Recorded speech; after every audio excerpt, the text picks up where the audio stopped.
چې د مالک نه بغیر بل څوک ور مخامخ کي نو ښکرې ورته اړمې کي. د څاروي په زړه کې هم چې یره یې دې ټکي چې یره نی دی بې سره یي. دغه رنګې د کمو بچو په زړه کې چې د مور او پلار یا د سکول د استاد یا د دیني استاد یره یي دی په ادب یي. او د کم ماشوم په زړه کې چې د مور او پلار یا د استاد د مشر یره نی دی بې سره یي. رونو انسان هم داسې دی که د ده په زړه کې د قیامت دروازې یره وي چې الله به مانه تپوس کوي، حساب کتاب به را سره کوي، ښه کوم که بد کوم دا ټول به د قیامت په لویه ورځ راته را مخکې کي. دی به په ادب وي، دی به ټیکي، دی به د الله نه یریدونکي پرهیزګار مسلمان جوړیږي. او که په زړه کې د الله یره نی د قیامت خبرې تاړو توجه نه ورکوي، د قبر عذاب الله ته ودرېدل هېڅ قسمه یری پړ کې نی، دی به بې سره یي، د هېڅ پروا به نی. دی به نه الله یادوي نه به د شیطان نه ځان ساتي. نو د کامیابۍ نښه د الله په نزد د کامیابۍ نښه د جنت د رسېدو نښه د الله د رضا نښه دا ده چې ځان به بې سره نه جوړی، قیامت به نه یری، د قبر عذاب به نه یری، الله به نه یری، حساب او کتاب به نه یری. دا به ستا یقیني چې دا ټولې خبرې مخکې را روانې دي، زه ورسره مخامخ کېږم. ګوره لوی لوی صحابه کرام دي، حضرت ابوبکر صدیق رضی الله عنه څومره د لوی مرتبې خاوند دی، لیکن د الله یری په زړه کې دومره پرته ده چې سړی حیران شي. یو مرغۍ یو باغ کې ګرځېده او ټوپونه یې وال. حضرت ابوبکر صدیق فرمایی یرا افسوس چې دا مرغیم زمانه ښه ده. چا ورته وی ته خو د نبي علیه السلام جلیل القدر صحابي او د جنت زیر ستا متعلق شوی دی، الله ته خوښ یې ډېر زیات، نو ته د مرغۍ امید ولې کې؟ یره وی که دا مرغۍ مړه شي مرګ وله راشي نو ختمه به شي، او زما څه پته لګي که د الله قهر را باندې راغی او د خدای غضب ونیوم نو بیا ماله ختمېدل نشته. حضرت عمر فاروق رضی الله عنه څومره د الله نږدې صحابي دی، د پیغمبر علیه السلام نږدې صحابي دی، الله ته خوښ بنده دی. یو ډکې یو ځل را واغېست، رکوټې غوندې ډکې، هغه یې راوچت که وی دا ډکې مانه ښه دی. چا ورته وی یو ډکې وی او که دا اور کې وغورځېږي نو لوخړه به شي، لمبه به شي، ختم به شي. خو که زه د جهنم اور ته ننوتم او الله راته په قهر شي نو بیا وله ختمېدل نشته. زما وروڼو دقه اصلي د کامیابۍ شی همدا دی، اصلي د کامیابۍ شی چې زړه کې د انسان بې سرتوب نه وي او د انسان په زړه کې هر وخت د الله یره او د الله فکر وي، دا د کامیابۍ نښه ده. حضرت عمر رضی الله عنه د مدینې شریفې په کوڅو کې سره د دې نه چې بادشاه او د مدینې شریفې په کوڅو کې به ګرځېده، د خپل رعیت او د خپل قوم او د خپل ملت خیال به یې ساته.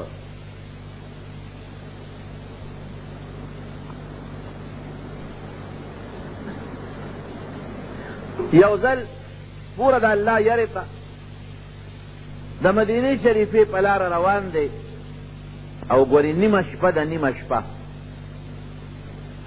یو ځای کې د جړه آواز واورېده، ماشومانو ژړل. ملګری ورسره دی، ملګري ته وایي ته راځه، داسې د مدینې شریفې نه بار ځنګل علاقه ده چې ورغی هلته اوس ماشومان دي جاړې اور بلیږي. یو بوډۍ ښځه ورسره ناسته ده او ماشومان دي ورسره. حضرت عمر ته تپوس کوي رضی الله عنه، وایي دا ماشومان ولې جاړي؟ وایي دا وږي دي وږي. وایي چې وږي دي نو دا خوراک چې تا په دې اور باندې ښودی دی نو دا وله زر ورکه که نه؟ وایي په دې کې خو خوراک نشته. وایي د کټوۍ کې د سا چولي دي، وایي اوبه دي او کاڼي دي پکې.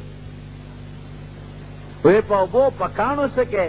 وایي دا ماشومان پې غولومه، دوی مې په تمه کړي دي چې دله څه پخومه، نور خو څه شته نه. نو په دې تمه باندې که د دوی دا جړا لږه غلي شي او دوی له خوب ورشي، هسې خو راته جاړي نو په دې یې غلومه.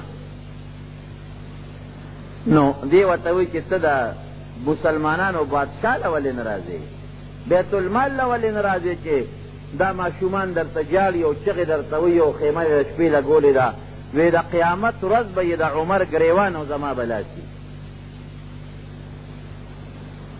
بس داسې وبوګنېده ویرېده وی ترور عمر د نه څه خبر دی خو چې ته خبر کې او بیا څه در نه کړي نو د الله دربار کې به یې د قیامت پر ورځ راکاږي نو چې تی خبر نه کړي نو د نه څه خبر دی وی چې زمان نه ځان نشي خبرولی بادشاهي ولې کوي چې دی بادشاه وي نو ما نه به ځان خبروي ګرځي به غلام ته وایي شا به را منډه که دی خو یې پېژنده نه چې دا عمر فاروق دی لاړ بیت المال ته او د هغه ځای نه یو بوجۍ را ډکه کړه اوړه او ستوان او کجورې او څه هغه زمانه کې چې کوم خوراک دی هغه یې پکې واچو او بوجۍ یې ډکه کړه او خولې وله وتړله هغه غلام ته وایي نوکر ته وایي دا را پشا کړه غلام ورته وایي صاحب نه دا به زه پشا وړم ما ته یې را پشا کړه عمر فاروق رضی الله عنه ورته وایي نه ته زما نه ډېر مضبوط او نه د ثواب زمانه زیات خوښ دی وی نه صاحب دا خبره خو ټیک ته خو ته بادشاه او زه غلام یم او پیټې وړل د غلام کار د بادشاه کار نه دی دا به زه وړم وی د قیامت پر ورځ به زما پیټې څوک وړي اوس خو به دا پیټې څه یو څه خو د قیامت پر ورځ به یې څوک وړي یوړی شي که د قیامت پر ورځ زما پیټې وړی شي نو دا هم یو څه که د قیامت پر ورځ نه شي وړی نو زه خپل پیټې او ته خپل نو بیا به دا زه وړم وی د قیامت پر ورځ خو ستا بوج نه شم وړی وی را پشی که ګوره امیرالمؤمنین ته بادشاه د مسلمانانو ته هغه پیټې بوجۍ مې ورپشا کړه نو چې کوم سړی د بوج د وړوني نو هغه ته شی وړل ګراني که نه وی دا بوجۍ درنه وه وی قسم دې اوس هم هغه منظر مې په دې سترګو کې دی چې دا خپې به یې کږې وږې تلې راتلې وی په ډېر تکلیف یې هغه بوجۍ یوړله او د هغه ښار نه بار د هغه بوډۍ د خیمې خوا کې وغورځوله وی ما ته وی شا به دا کټوۍ وینځه اوبه پکې برابر کړه چې د ماشومانو له خوراک برابر کړو وی کټوۍ مې برابر کړه په هغه کټوۍ کې د زیتون تیل واچول اوړې پکې واچول کجورې مجورې پکې واچول چې سالوا د ماشومانو له پخه کړي وی اور هم بلاو اور نه بلېده مړ شو راته نو وی مې چې صاحب دې خوا شه چې زه دا اور بل کړم وی اخوا شه دې اور ته وی ګرمي ده چې دې خوا شه لوګې دی وی ما ورته وی چې دا لوګي دی او د قیامت لوګي سره به څه کوو او ما ته وایي چې دا اور د دې نه خو مې خوا کوې خو د قیامت اور سره به څه کوې وایي قسم دی هغه اور له به یې پوکې ورکو وایي اوس هم زما هغه منظر په دې سترګو کې دی چې د هغه د هغه ګڼې ګیرې نه به د هغه د اور هغه لوګې پورې را پورې ورته راوته او د لوګي د لاسه یې دا سترګې د اوښکو نه ډکې وې وایي هغه حلوه یې پخه کړه او تیاره یې کړه او هغه ماشومانو ته یې کېښوده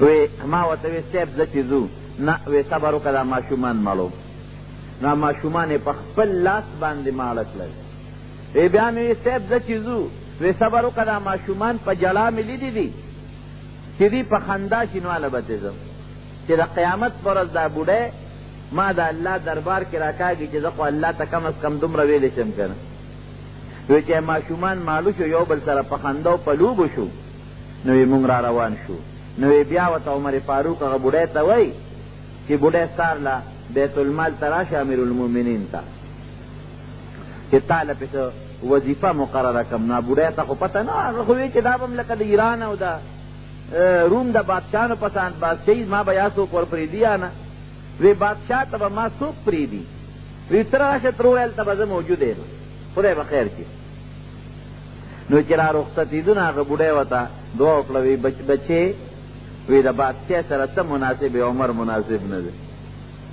وی خدای دې عمر د بادشاه نه لرې کړي او تا دې الله د هغه پسې کړي همدته دعا کوي وی روان شو دی سار وختي بوډۍ مجلس له راله دربار لګېدلی دی څه دربار به مسجد نبوي کې به دقسې په مصلی د پاسه ناست و صحابه به ورته ګیر چاپېره ناست و د خلکو فیصلې به یې کولې دی دربار و بوډۍ راله چې څنګه رانږدې شو تپوس یې که امیرالمؤمنین کوم ځای دی وی دا په مصله کې ناست دی چې رانږدې شو ویې کتله خو یې د شپې لیدی بس پوه شو چې دا خو همغه سړی دی چې بېګا پې ما بوج راوړی دی ما له اور بل کړی دی پوکي لوګي ته والی دی زما ماشومان یې ماړه کړی دی هسې نه سزا رانه کړي او د عمر فاروق خو ډېر روب او دبدبه م وه، بوډۍ زر رستو شوه، صحابو ته یې راوینځې را مخکې کړې، ورته یې وې وایه ترورې چې څه دې مقصد دی؟ وی ګوره ښه وي زه خو د ټولو نه مخکې دا معافي غواړم چې بېګا په تا ما څومره زیاتې او څومره ظلم کړی دی. وی نه بوډۍ معافي مه غواړه، دا ستا حق و، ستا د بچو حق و. وی یو خبره درته کومه، اوس چې د قیامت په ورځ د الله په دربار کې ودرېږي اوس به څه وی؟ به دا راته ووایه. د قیامت په ورځ چې د الله دربار کې تا وی ودرېږم نو عمر به د دې ګریوان نه رانیسم او الله ته به یې مخامخ کوم، اوس به څه وی؟ اوس به وایم چې یا الله په مخ د ځمکه که ما انصافدار او عادل انسان لیدلی دی نو هغه عمر فاروق دی. او خدای زه دې خبرې ګوی کوم چې په نیمه شپه زما وږي بچي یتیمانان بچي ماړه کړي دي او په دا خپله شی وله بوجۍ راوړی دی. د بیت المال نه ورته مستقل رزق مقرر کړ، میاشت په میاشت تال او ستا بچو ته تنخوا به میلاویږي راځي به. دا د الله یری ګورې، د هر چا دا خوږه او دا پسته او نرمه بستره خوښوي، د هر چا خوب خوښي. یو ځل د مدینې منورې په کوڅو کې روان دی، بار ووت، چکر به یې لګو داسې باروبار، یو خیمه لګېدلې ده او د هغه خیمې نه د فریاد اواز راځي، فریاد داسې زبیرګي ترې راخېږي. ملګري ته وایي ته راځه، داسې معلومیږي لکه چې د خیمه کې څوک مریض دی. چې ورلل یو سړی دی په خیمه کې دننه بار کېږي او په ډېر لوی تکلیف دی او ځان ته یې ډیوه او شمه بله کړې ده. سړیه څوک یې؟ وی میلمه یم. دلته څه کوې؟ وی بس شپه را باندې راغلې ده او دې خیمه کې دا مې دلته خیمه لګولې ده. وی دا فریاد او دا زبیرګي چې اورم دا څه شی دی؟ وی دا زما کور والا بیماران دي په دې خیمه کې دننه دي. څه تکلیف دی ورته؟ وی د ماشومانو د پیدایش بیماري ده. نو وی څوک ورسره شته؟ وی څوک نشته. وی د خوراک مراک څه انتظام؟ وی هېڅ نشته. مسافر یم، غریب یم، مسکین یم. دې خو یې نه پېژند. کور یې منډه کړې، کور ته لاړ. بیبي ته وایي ښځې د خوبه یې راپاڅوله. وی د الله د رضا دپاره به یو خدمت وکړی شي. د یو مسافر او د یو بېکس او بېڅوکه خدمت دی. اوس د شپې ښځه او ښکل دا ښه خبره نه ده، دا خدمت به وکړی شي، ګوره الله به دله جنت درکړي، الله به د جهنم د ورنو ساتي. او چې د یو مسلمان تکلیف دې پورته که نو د قیامت په ورځ به الله ستا نه ډېر لوی تکلیف پورته کړي. نبی علیه السلام مبارک فرمایي که نه حدیث دی، چا چې د یو مسلمان نه د دنیا یو رکوټي مصیبت لرې که، د دې انسان نه به الله د قیامت د ورځې غټ مصیبت لري. نو بیبي ورته وایي امیرالمؤمنین چپ څه شوي دی؟ چا به وایه د آخرت د ثواب او د الله د رضا کار دی، ته ما ته حدیث بیانې او منتونه راته کې، چل څه شوی دی زر راته وایه.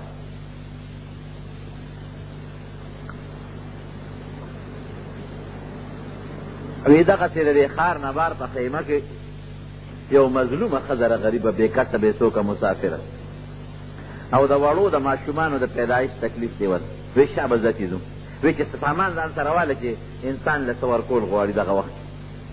هغو زنانه وه زر یې څه سامان مامان برابر کو او په منډه لاړل. چې څنګه لاړل خیمې ته ورورسېدل، ګوره د بادشاه ښځه ده او د کم بادشاه د امیرالمؤمنین عمر فاروق رضی الله عنه بیبي ده او د دایي خدمت ته یې یعنې دغه ځای کې ډېرې نورې ښځې به وې چې هغې ته یې ویلې وې چې یو ښځه هله شا به راله راپاڅوه چې بویه ځو ویلېږو نه، د خپلې ښځې نه د دایي خدمت اخیستل او چې د مسلمانانو بادشاه وي. رونو وایه استاد هغه چا هغه څوک دا کار کوي چې په زړه کې د الله یره چې په زړه کې یره نی داسې څوک کولی شي نشي کولی. نو سړي ته وایي وروره بار راوځه. وی ولې؟ وی ما دا کور والا راوستل چې ستا د دې ښځې خدمت وکړي. وی ښه. سړی یې بار راوسته او عمر فاروق خپله بیبي وردننه کړه. ښځې له هغه وخت سره چې څه ګرم خوراک پکاري یا بل څه پکاري هغه انتظام یې ورته برابر کړ. او عمر د هغه سړي سره بار ناست په خبرو اترو دي، دې کې د هغه ښځې له الله ماشوم ورکړه هلک. نو حضرت عمر فاروق رضی الله عنه ته ښځې بیبي آواز وکړ، وی امیرالمؤمنین مبارک ته شه، ستا دې مسافر رور له خدای پاک زوی ورکړه. خو چې دی ورته وي چې امیر المؤمنین مبارک دې شه نو سړی پر پیدو شو وي ښه ته عمر فاروق امیر المؤمنین یې ویاو وی دا ستا بیبي ده ویاو وی صاحب موږ معافي غواړو ما نه خو غټه غلطي وشو او هلته په خیمه کې په ښه د هیبت راغی چې ښه دا عمر راغلی دی بار ناست دی دغه خو یو نوم یو دبدبه وه او په ښه د هیبت راغی چې ښه د امیر المؤمنین ښځې ده ما د دیتوب خدمت وکړه نو ګوره فایده پکې دومره شوه چې په هغه ښځې دومره هیبت راغی چې د هغه هیبت سره خدای پاک هغه مکمل جوړه کړه د ماشوموالي د ماشوم د کېدو نه پس چې نور کم تکلیفي د هغه هیبت سره الله د هغه نور تکلیف نه خلاصه کړه زړې ورته په خپو پرېوت صاحب معافي غواړم زما ښځه دې مړه وې خو چې ستا بیبي د هغې خدمت نه وې کړی زما ښځه دې مړه وې خو چې تا وله خدمت نه وې کړی وې نه د قیامت په ورځ به څه کوم د الله دربار کې چې الله ته زه مخامخ ودرېږم او ما نه الله تپوس کړی وی چې دغسې د مدینې په قرب و جوار کې یو ښځه په خیمه کې پرته وه او د هغې څوک نو او بېکسه او مسافره ښځه وه ما به الله له څه جواب ورکوم سهار وختي به بیت المال ته راشي چې ستا دپاره او ستا د دې ماشوم دپاره مونږ ته نښه وظیفه مقرر زړه کې چې د الله یری حضرت حسن رضی الله عنه فرمایي حضرت حسن وی زما د قسم د جمعې ورځ وه حضرت عمر فاروق رضی الله عنه ته مې کتل نو جامو کې ټوټې لګېدلې وې نو ما هغه ټوکړې وشمېرلې 12 ټوټې ورته لګېدلې وې 12 ټوکړې او یو ځل یې جامو شلې ده نو درزي لی ولېږله وی دې ته یو ټوکړه واچوه نو هغه درزي ورته نرمه پسته ټوکړه واچوله نو چې دله جامه راولېږله وی دا خو ورته نرمه اچولې ده واپس یې ورولېږله وی غټه مضبوطه کړپله ورته واچوه او خپلو عاملانو ته وزیرانو ته ګورنرانو ته چې کله به یې لېږل نو دا به ورته نصیحت کو چې ګورې ته خو لاړې د پلانکۍ علاقې ګورنر مې کړې خو ګورې نری جامې به نه اغوندې غټې به اغوندې معده ډوډۍ به نه خورې د کلک وړو ډوډۍ به خورې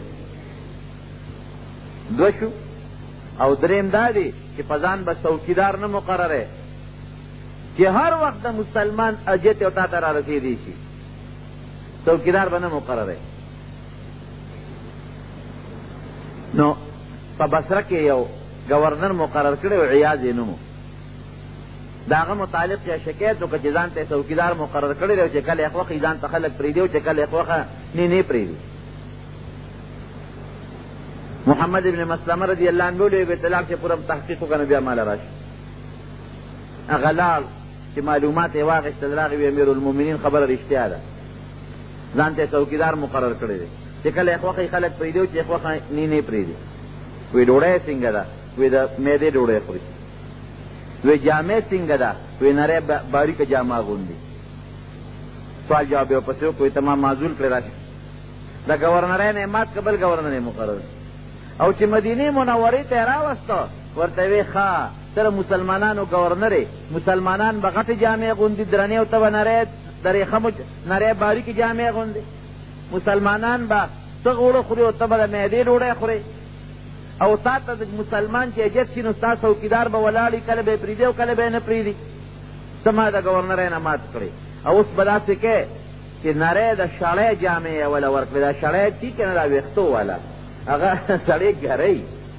ځکه هغه خو د ویښتو وي که نه 2 څادره یې ورکړې وي دا واغونده را خپلې جامې د لرې کړه او ګډه چیله یې وله ورکړه او کونټه یې ورکړه وی لاړ شه صحرا ته او دا ګډه چیله سره وه چې یو میاشتې په سترګو نه وینم چې د وجود نه دا کبر وباسم ته به د قیامت په ورځ الله له څه جواب ورکوې او عمر به خدای له د قیامت پر څه جواب ورکوي چې د بصرې والي هغه سړی مقرر کړی دی چې د قوم جامه یو شان وره د بل شان ده د قوم ډوډۍ یو شان وره د بل شان ده او ځان ته څوکیدار مقرروي نو په خپله 12 ټوکړې به په جامه کې حضرت حسن رضی الله عنه فرمایي ما وشمېرلې 12 ټوکړې ورته لګېدلې او ټوله شپه به د الله تعالی عبادت کو ټوله شپه جړل دی او چې کله به پېشمني شو نو بیبي او د کور خاوندان به یې پاڅول وامر اهلک بالصلاة واصطبر علیها دا آیاتونه به یې لوستل او ټول به یې پاڅولي پاڅېږه تهجد وخت دی چې تهجد وکړې مصر چې کله فتح شو شام او د مصر د علاقې نو د مسلمانانو چې هلته کې کوم والي دی ګورنر دی حضرت عمر فاروق رضی اللہ عنہ عمرو بن العاص رضی اللہ عنہ عمر فاروق رضی اللہ عنہ پس سوال جواب ورکړي چې صاحب شام ته راشه. شام د مسلمانانو په قبضه کې راغی او شام فتح شو. شام خو بیت المقدس پکې لوی جماعت دی او د ډېرو پیغمبران او یا پکې پیغمبران دفن دي او د مسلمانانو د پاره لویه خوشحالي وه چې زمونږ قبله اولا فتح شوه او د مسلمانانو په قبضه کې راغله. نو عمر فاروق رضی اللہ عنہ د ډېرې لویې قافلې سره شام ته روان شو. په لاره ځي مزل زیات دی او اوښان کم دي. وی دوه کسان په یو اوښ باندې سواره شي، دوه کسان او نمبر به پې سورلي کوي. مثلا 2 میله په یو سوري بل به ښکته رواني چې اوښ هم ستړي نه شي. بیا په 2 میله بل سوري بل به مغار نیولي په لاره به رواني. قافله روانه شوه. حضرت عمر فاروق رضی اللہ عنہ ځان سره یو غلام ملګری کوي، هلکه ته به ما سره دی. نو چې په لاره څنګه عمر نمبر راځي او کوزیږي، غلام ورته امیر المؤمنین څه کې؟ وی بس اوس ته سورېږه او پړی به زه نیسم. وی صاحب ما شرمې ما بېعزته کېده، خلک به څه وایي؟ زه ستا غلام یم، ستا نوکر او خادم یم. نو صاحب تاسو به بره ناست یې او اوښ به زه چلو، زه به د اوښ پړی به ما نیولي. وی نه ته مسلمان نه، ته انسان نه څه. زه ستړی کېږي، زه ستړی کېږم، ته نه ستړی کېږې څه. غلام ورسره په جګړه دی. وی نه دلته خو ټیک ده چې زه امیرالمؤمنین یم، خو د قیامت پر ورځ به زه امیرالمؤمنین بیا ګورې نه یم. دلته د مسلمانانو بادشاه یم او د قیامت په لوی میدان کې بیا به زه د مسلمانانو بادشاه نه یم. الله له به څه جواب ورکوم. هغسې چې څومره مزل به عمر په اوښ که او پړې به هغه غلام نیولی و، هغومره مزل به بیا غلام یې بره په اوښ باندې به سور کړ او پړې به عمر فاروق نیولی. او بس کې څوک داسې اوسه چې خپل نوکر په څاوري باندې سور کړي او پړې ده نیولي او وی امیرالمؤمنین عمر فاروق غوندې سړی. شام ته ورسېدل، کافي مزل دی. چې شام ته نږدې شو، د شام یهودیان او عیسایان ټول استقبال لروتي او نوم پرې خلقو اورېدلی چې حضرت عمر د یو روب او د دبدبې خاوند دی. نو تماشې له هم ډېر خلک راوتي چې موږ دا عمر ووینو چې دا لاسینګ سړی دی. اتفاقا چې شام ته کله داخلیږي قافله، دغه وخت کې د عمر نمبر په دې راغلی دی چې د اوښ پړی به نیسي او غلام به سورېږي.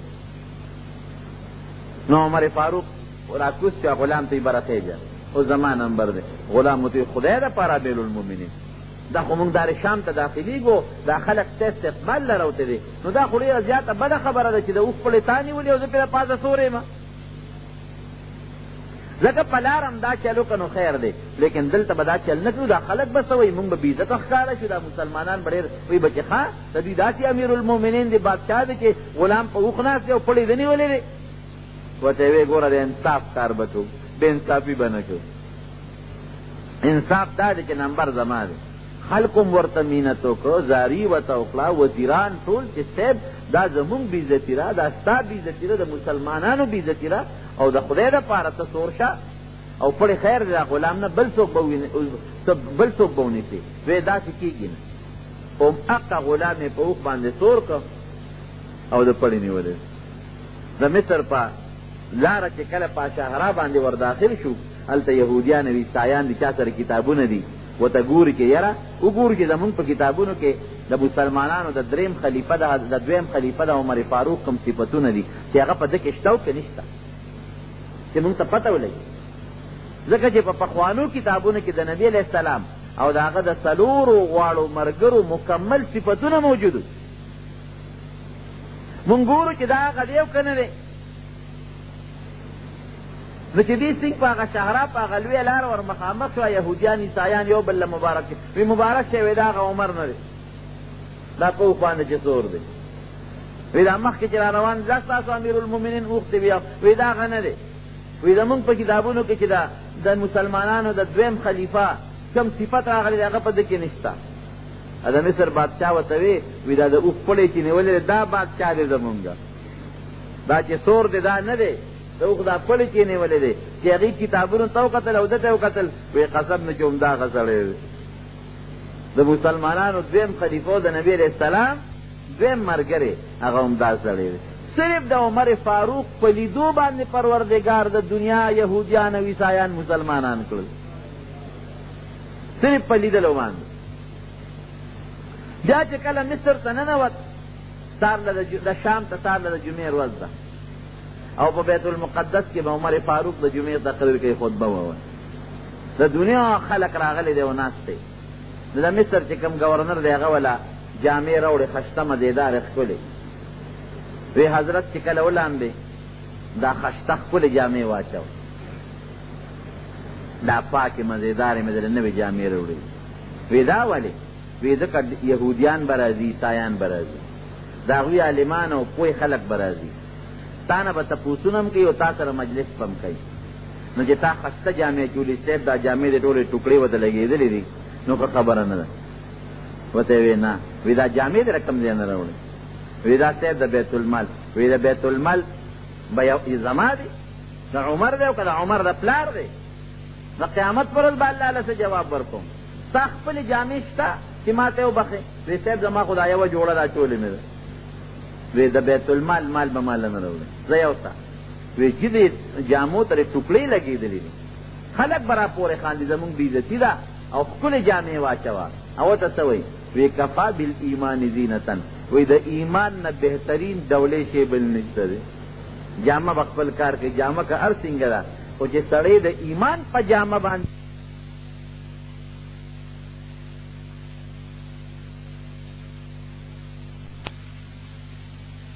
په غسلخانه کې ووینځلې نورې جامې نشته نو چې هغې ځان له صفا کړې او په غسلخانه کې نچوڼ کړې او لږې یو پوټې اوچماتې شوې وی چولې بار راووته د جمعې مانځله بیت المقدس ته لاړ په منبر کېناست یهودیان او عیسایان د دنیا د عیسایانو راهبان او د علماو دا راغلي دی ورته ناست ډېر ښایسته تقریر و او هغوی چې ورته ګوري د جامو ته او د خپلو کتابونو هغه لیک ته ګوري چې زمونږ په کتابونو کې د عمر کم صفت دی هغې ته ګوري نو حیران دي چې مونځ شو د مانځه نه پس راغلل تپوسونه یې شروع کړل حضرت عمر فاروق رضی الله عنه ورته د یو عالم له د یو راهب له ډېر په اطمینان جواب ورکوي په دغه مجمع کې چې څومره په زرګاو یهودیان عیسایان پروردګار ټول مسلمانان کړ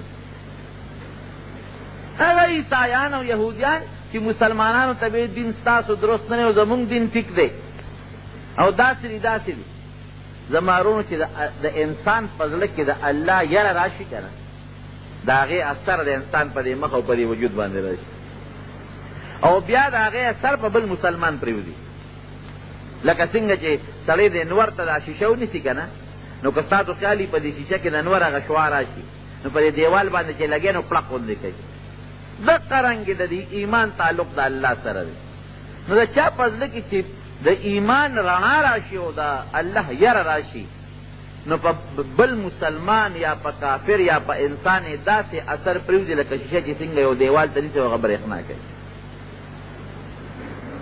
زمونږ په خبرو کې اثر نشته ولې زړه کې د الله یره نشته زمونږ وینا نه په مونږ اثر کوي او نه په بل اثر کوي ولې د زړه یره نشته که د زړه یره وي نو بیا به په مونږ هم اثر کوو په تاسو باندې به هم اثر کوو پلار زوی ته لګیای نصیحت کوي استاد شاګرد ته لګیای نصیحت ورته کوي مشر کشر ته لګیای نصیحت ورته کوي یاره وی په خبرو کې مې اثر نشته وی ډېر نصیحت مې ورته وکړو په دې بچي اثر ونه کړ دا د یرې دا د زړه د درد نه خبره دي چې کله د زړه د درد نه خبره د زړه د یرې نه او د هیبت نه او د درد نه راووته قسم دی هغه په کشر مسر کوي او هغه په بچي باندې مسر کوي هارون الرشید یو بادشاه تیر شوی دی مشهور بادشاه نو دا خبره مې دې پورې کوله چې د حضرت عمر دا چې سکول په زړه کې د الله یره پرته ده یره خوف خدا یو ځل وی که دا ټول خلق الله جهنم ته وبخي ټول مخلوق او الله اعلان وکړي د قیامت پر ورځ چې دا ټول ما وبخل جنت ته دي شیطان هم مثلا وبخي هېڅوک پرې نه دي. خو دا اعلان پکې وکړو چې صرف یو کس به دوزخ ته ځي او باقي به ټول جنت ته ځي. یو به وایي څوک وي چې څومره مخلوق دا ټول تر شیطانه پورې الله وبخي. مثال فرض باندې خبره چې دا ټول مې وبخل خو یو کس به جهنم ته ځي. وی دا به څوک وي؟ وی دا به عمر وي، وی دا به زه یم. دا دونه من الله نه یره ده. او که الله تعالی اعلان وکړي چې دا ټوله دنیا د جهنم ته ځي او صرف یو کس به جنت ته ځي، وی دا به څوک وي؟ وی دا به عمر وي. چا ورته دا ولې؟ وی یره مې د الله نه فضله کې ډېره ده چې هغه یرې ته ګورم نو دونه مې پړه کې یره ده چې دی مکه ټوله دنیا جنت ته ځي او یو دوزخ ته ځای به ځیم. او د الله د رحم امید مې پړه کې ډېر زیات دی. بل طرف ته چې د الله رحم ته ګورم نو یم چې ټوله دنیا دوزخ ته ځي نو د الله غ رحم به په مې زه به جنت ته ځم. زمونږ د طالبانو ته رجا او خوف وایي، یره امید. نو ړکې به را دواړه ساتې، هم به د الله نه امید ساتې چې یره زه مسلمان یم، الله زه د مسلمان مور او پلار نه پیدا کړم، الله زما په ژبه ښکلې کلمه جاري کړله، په مسلمان وطن کې پیدا کړم، مونځ وله کوم او دس کوم، نو انشاءالله د الله نه مې تم او امید شته چې ما به الله وبخي او جنت ته به مې ولېږي. خو ګورې ځان به بې مهاره اوښ هم نه ګرځی، پرانستې غویانو غوبل چې به چې د یره خو چې څه کوم نه کوم به نه، په زړه کې به د الله یرم ساتې. یره شیطان شته، نفس شته، ورپسې د قبر عذاب شته، د الله احسانات را باندې ډېر دي، زما مونځ به څه مونځي، زما روژه به څه روژئ، که دې خوا ته عبادت کوم اخوا غیبت کوم، که دې خوا نیکي کوم اخوا کنزل کوم، اخوا پردې حق، نو د الله یره به هم په دا زړه کې ساتې. دوه خبرې، هم د الله نه یره او هم د الله نه تمه، هله به ته کامل مسلمان یې. هارون الرشید بادشاه خضر او زبیده نومې دی. زبیده دی د تره لور ده او ډېره نیکه بیبي ده، پرهېزګاره پاک دامنه ښځه وه، د ډېر دولت خاونده وه. کله چې دا به مکې مکرمې ته تله حج له، نو دې به اعلان وکړو چې کله چا حج ته زړه کېږي هغه خلک چې خپل وس یې نه کېږي غریبانان یې، نو هغه دې راشي مونږ سره د نومونه ولیکي. نو په زرګونو خلک به رالل، ښځې او سړي نومونه به یې په رجسټر کې ولیکل، نو ځان سره به یې حج له روان کړل. نو د دغې حج خرچه چې څومره د دې خلکو و دا به زبیدې د خپل جیب نه برداشت کوله، د بیت المال نه نه، خپله مالداره ښځه و دا خرچه به هغې برداشت کوله. او ډېره ښکلې ښځه و د هارون الرشید ورسره مینه ډېره زیاته و، ډېرې ورسره محبت. یو خوب یې لیدی و داسې خطرناک غوندې دې زه درته نشم ویلی. بیا علماو د هغه خوب تعبیر وله ورکړه چې ستا نه به الله یو خدمت اخلي، او خدمت به دی په مکه مکرمه کې خو به نه وي بغیر د زمزم نه، نو یې تا نه به الله دا خدمت اخلي چې ته به یو نیر راولې مکې مکرمې ته، او مکه مکرمه و د هغې ګیر چاپېره خلک به پې سیراب کې. نو صاحب په هغه زمانه کې یو نیر وکنیسته، هغه نیر د عرفات په یو غر کې راوتی دی او مکې مکرمې ته را رسېدلی دی. اوس هم د هغې نښې شته چې څوک حج له عرفات مینا ته لاړ شي، د هغه نهر زبیده د هغه نیر اوبه پکې نشته، اوس وچې شوي دي، خو د هغې نښې نښانې شته دي. او عجیبه هغه زمانې انجینیرۍ ته چې وګورئ حیران به شئ، ځکه چې بعضې ځمکه ښکته ده، غرونه دي که نه، او بعضې اوچته ده، او په داسې طریقې هغه نیر راوستلی، ځکه نیر چې ډېر یو ځای کې ښکته شي نو بیا خو بره نه شي ختلی، کله یې ورته بعضې ځای کې ډکون کړی دی، دیوالونه یې ورته والي دي، غر یې ورته تراشلی دی، او په داسې ځای نه یې دا نیر تر ننه پورې د دنیا انجینیرانو دا معلومات ونه کړی شو. څومره غټ ساینسدانان دي چې دا نیر په دې غر کې راوتلی چې د اوبه راغلي د کوم ځای نه وي، دا د کوم ځای نه راغلي دي، هېڅ پته ونه نن پورې چا ونه لګوله. ډېرې زمانې پورې دا نیر پیدا او خلکو به پیدا عرفات کې او په مینا کې او په مزدلفه کې او په مکه مکرمه کې به خلکو پیدا اخېسته. نو د هارون الرشید دې ښځې سره ډېر محبت او مینه وه. یو ځل دواړه د شپې یو بل سره لګیا دي، ګپ شپ لګی، خاوند ښځې ته غوسه شو، نو د ښځې د خولې نه خبره ووته، کوم خاوند چې ښځې سره ازادي کوي نو خامخا د ښځې د خولې نه هم څه ګډې وډې بیا وځي.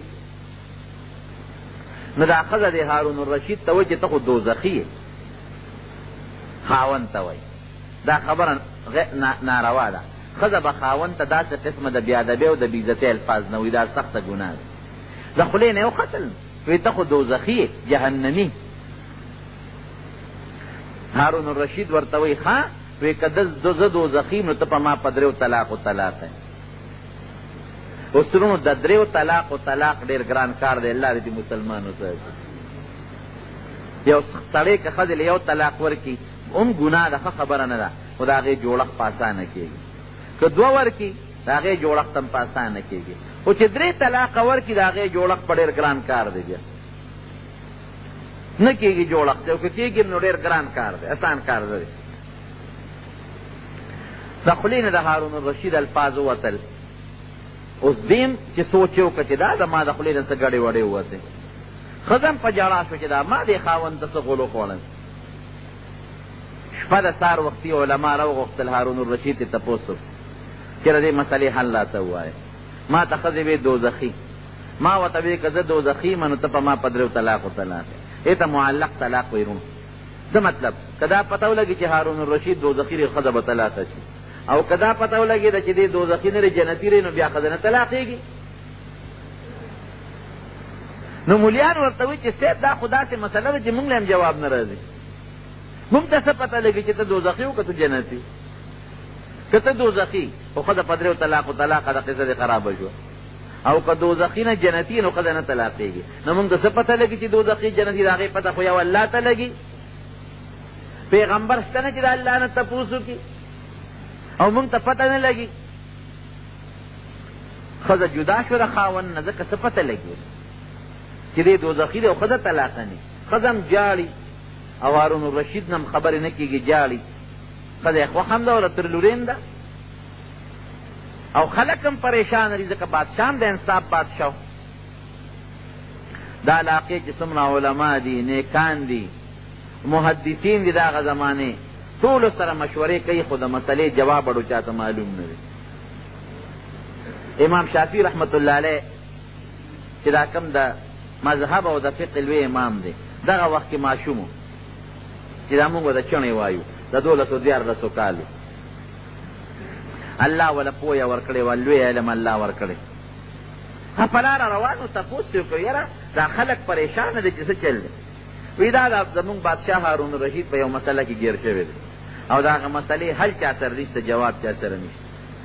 وی څه مسله ده؟ وی ښځې ورته وی دوزخي. ده وی که زه دوزخي یم نو ته په ما په دریو طلاقو طلاق یې. اوس دا پته نه لګي چې هارون الرشید دوزخي دی که جنتي دی. که دوزخي خو ښځه به طلاقه یې او که نه نو ښځه به نی طلاقه. وی د دې مسلې جواب خو ما سره شته. امام شافعي صاحب خلقو بادشاه تعالی وی صاحب یو رکوټ طالب دی، محمد ابن ادریس ته د نوم و، نوم یې محمد او د پلار نوم ادریس. شافعي هغه سره جواب شته. ویره یې ولی دی یې وله مجلس ته بوت. هارون الرشید په تخت ناست دی، وزیران ناست دي، قاضیان او وزیران او قاضیان یې څوک دي؟ لوی لوی امام ابو یوسف رحمت الله علیه غوندې خلک ناست دي. دا نیکان او صالحان خلک یې قاضیان علما. دی ورته مخامخ خو دی طالب دی، مولانا صاحب طالب صاحب زما را دې مسلې جواب د سره شته؟ وی او صاحب بلکل شته. ټول مجلس کې وزیران او ګڼه ناست ده. وی ښه وایه که نه؟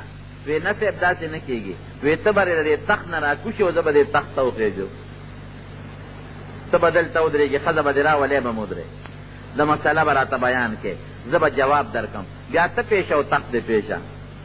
وی دا خلق ورته وی دا څه کوې؟ وی نه، وی دا خو د علم سپکاوی دی چې دی بره ناست دی او زه ورته ولاړ یم او دې ما نه د مسلې تپوس کوي. ګوره د دین قدر مونږ خلکو کې نشته. مونږ د علماو څه قدر کوو؟ مونږ د طالبانو څه قدر وکړو؟ په لاره به ملا رواني، اکثر به اودس مات کړي، مونږ به یې تپوس وکړو استاد کوې کې چرګه پروت دی څو بورقې ته وباسي. صبر وکړه چې دی خو لږ یو پوټې ځان فارغ کړي، بیا به دې تپوس وکړي. دین د دین عزت پکې، د دین مسله دا د قرآن یا د سنت نه به تا ته امام د هغې جواب درکوي، د هغې به تم قدر کوي، امام به هم قدر کوي. که مونږ د دین د قرآن او د سنت او د هغې د مسلو قدر وکړو، مونږ به په خپله عزتمن یو. او که مونږ د هغې قدر ونه کړو، مونږ به بې عزته یو. ګوره نه مونږ د ګیرې قدر کوو، که یو سړی غلا وکړي نو مونږ ګیرې ته نسبت کوو. ته لا شیخې نه لکه د اغلا خو یې دې ګیرې نه را کړې، دا خو یې لاسونو کړې ده. که سړی معمولي غوندې په سیکل چا سره ډغره ووایي او ته لا شیخې، نو دا بریکونه په دا ګیره کې لګېدلي دي چې ته ورته وایې چې شیخ یې بریک خو علاج کې دی ګوره دا زمونږ د شیطان هغه اثر دی چې مونږ ته ګیرې ته نسبت کوو پټکي ته نسبت کوو ګیرې ته نسبت کوو علم تلا مولی تلا طالبې تلا سپین ګیرې نو دا رواني دی ګیرې وکړه او که دا رواني دی پټکي وکړه او که دا رواني دی علم وکړه مونږ ته دین سپک ښکاري ځکه مونږ سپک یو مونږ په بچو سپک یو مونږ په کشرانو سپک یو ولې مونږ د دین قدر نه کوو که مونږ د خپل مشر د ګیرې دا ګیره او پټکي دا خو سنت څیزونه دي نو که مونږ د پیغمبر د دې سنتو قدر وکړو د ګیرې د پټکي د مشر د پلار د استاد د عالم د طالب د جومات د مصلې قسم په خدای چې تاسو مونږ به عزتمن یو بیا خو مونږ کې د عزت نشته نو مونږ هم بې عزته یو نو وی دا د دین سپکاوی دی چې زه لاندې ولاړ یم او دې په تخت سور دی او ما نه د مسلې تپوس کوي دې به راکوشي زه به په تخت کښېنم د مسلې تپوس به وکړي زه به جواب ورکړم بیا دې پېښ او خپل تخت دې پېښ او بادشاهي یې پېښ هارون الرشید پوه شو چې هلک خو عالم هم دی خو هوښیار هم دی علم سره ګورې عقل لوی څیز دی علم سره چې عقل نی هغه هم بېکار دی ښځه یې راوسته په پړوني کې مخامخ ودرېده او هارون الرشید زر د تخت نه راکوز شو امام شافعي صاحب رکوټ طالب د په تخت د پاسه کېناست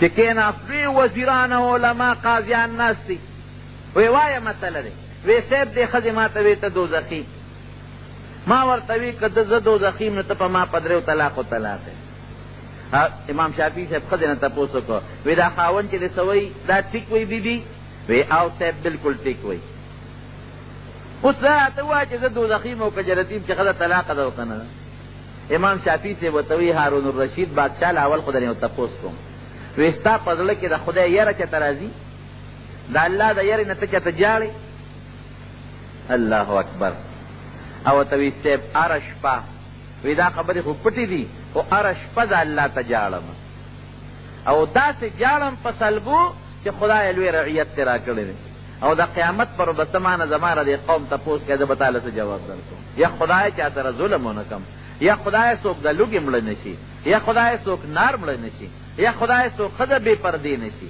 خدای څوک په چا زیاتي ونه کړي دا تپوس خو به ته مانه د قیامت پر ورځ کې الله تعالی به څه جواب درکړم وی ټوله شپه تر پېشمني پورې خدای ته جاړم وی ښه وی او وی زه ښځه نه طلاق زه بوزر ستا ښځه هغه ځای نه پې علماو رو دانګل هلکه طالبه دا مسله ده کوم ځای نه راوویسته د خدای نه جاړې او جاړم او ښځه نه طلاقه وی او بلکل د قرآن شریف د دې آیات نه مې راوویسته ولمن خاف مقام ربه جنتان الله وی چې د چا په زړه کې د الله یره راشي دا جنتي دی الله به له په جنت کې برغ برغ باغونه ورکوي نو دې هره شپه الله ته جاړي په زړه کې د الله یره پرته ده نو چې په زړه کې د الله یره پرته ده خو جنتي شو که نه زه نه وایم الله وی د خدای کتاب وی نو چې دې جنتي ده خو وی که زه دوزخي یم نو خدای په ما طلاقی مونږ ته خو د جنت او دوزخ پته به ردې نه لګي لکه ګوره لوګي چې کوم ځای کې وي نو تا ته پته لګي چې لاندې اور دی داسې ده که نه ده لوګي خو بغیر د اور نه ني تا چې یو ځای کې وي نو ته به دا یا انور دی او یا دا اور دی یخوالی چې کوم ځای کې وي ته به چې دا واوره ده د دې نه پته لګي